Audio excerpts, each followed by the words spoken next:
In the same way that you can write and publish articles on external directory sites to generate targeted traffic and links, you can do a broadly similar thing by creating and submitting videos to major network sites like YouTube and Google Video.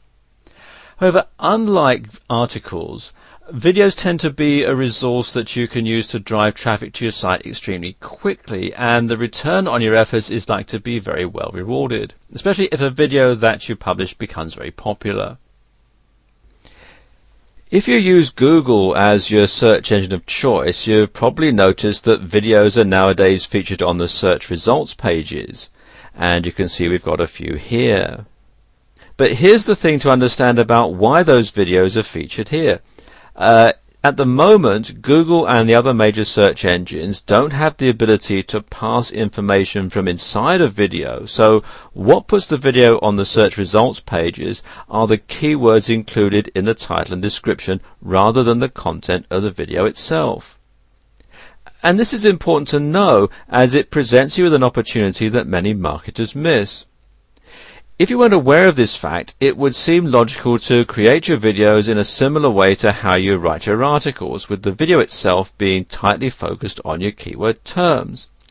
However, this is not necessary, which is a good thing if you want to be a successful video marketer. This is because your video can be about almost anything, and as long as you remember to include keywords in your video title and description, you're still going to pull targeted traffic to your site, even if your video is almost completely unrelated to your topic. Now, I'm not suggesting that you should create a video that's totally unrelated.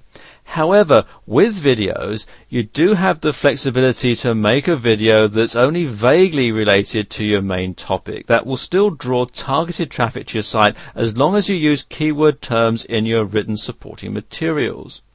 This in turn presents you with the opportunity to create and upload a video that entertains rather than one that just attempts to educate or teach.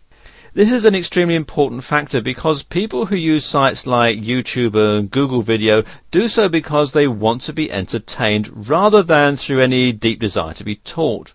Hence, you always want to focus on making an entertaining video that's at least vaguely related to your market sector or niche, although even if that connection is thoroughly tenuous, it doesn't really matter.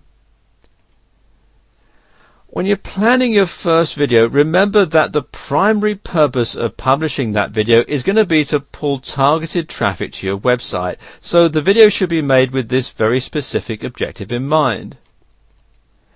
What I like to do is to create a two-part video. The first half I put up on YouTube, and the second half I put on my own site.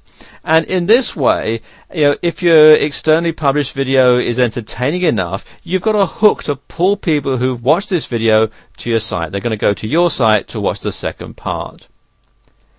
Now, the video itself can be as simple or as involved as you want it to be, although unless you can create a Hollywood blockbuster in about half an hour, I would recommend keeping your videos simple and straightforward rather than trying to be too clever. Remember, all you need to do is entertain a potential site visitor for a minute or two before telling them that they can find the second half of the video on your site, and they'll come. One option that I use to a good effect is to create short videos that ask a series of questions based on trivia specifically related to the niche that I'm marketing in. Now, these questions should be progressively more difficult with the externally published video, in other words, the one that's on YouTube or Google Video and so on, answering the first two questions for the viewer. However, if they want the third answer, which after the first two questions they almost inevitably will, then they have to visit your site or your blog to find it. Another option is to find an old-time movie that's available in the public domain before downloading it to cut a short clip to use as your video. And a good site to look for them for is archive.org. You can see they've got over 242,000 different items here which you can download. And the thing about public domain is they're materials that are either no longer copyrighted or they weren't ever copyrighted in the first place. and this means that you're perfectly entitled to simply download it and re-edit it for your own purposes without violating anybody's copyright. And so you don't have to make your own video if you don't have the time or the ability to do so. If you can't find an old movie that you want to cut down, what you can do is get what's known as stock footage, and this is a good place to look, freestockfootage.com. Now, contrary to the name, you do actually have to pay something for this footage. You pay a one-time fee and then you can use it for your own purposes, and you don't have to pay them a royalty every time you use it. And what you can do is use Windows Movie Maker, which if you're running Windows XP or Windows Vista or Windows 7, it probably came already installed on your system. If it didn't, then you can download it from the Microsoft website, or you can use this software here, which is Tab ZS4, which is a multi-platform free video editor. And what you basically do is you use this software to cut the clip that you want from the movie, and you want to look for about a 4 or 5 minutes worth that you can use, and split the clip into 2 parts so that the second half can be loaded on your site. Next, add a caption to the end of the first half of the video which instructs the viewer that if they want to see the second half, they have to visit your site, and you also want to include the full URL that they have to go to.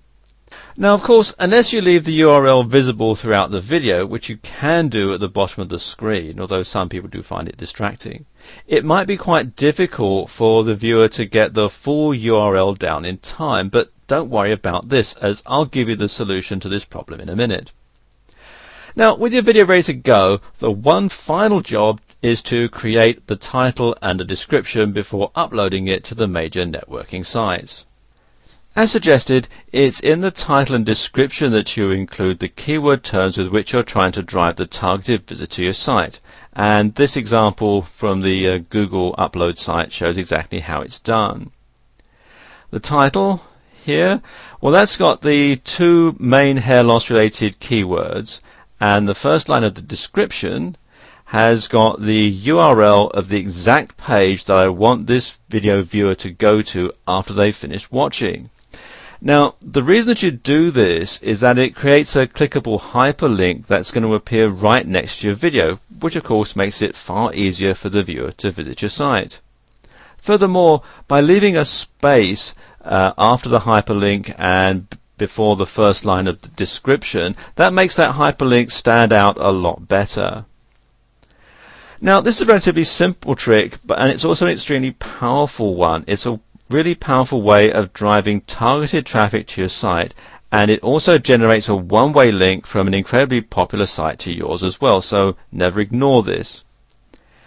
Now, within the main body of the description, you'll see I've included some of my keywords on several occasions, and in the tags I've put dashes between the individual words, and that sort of makes the search engines find it much more easily.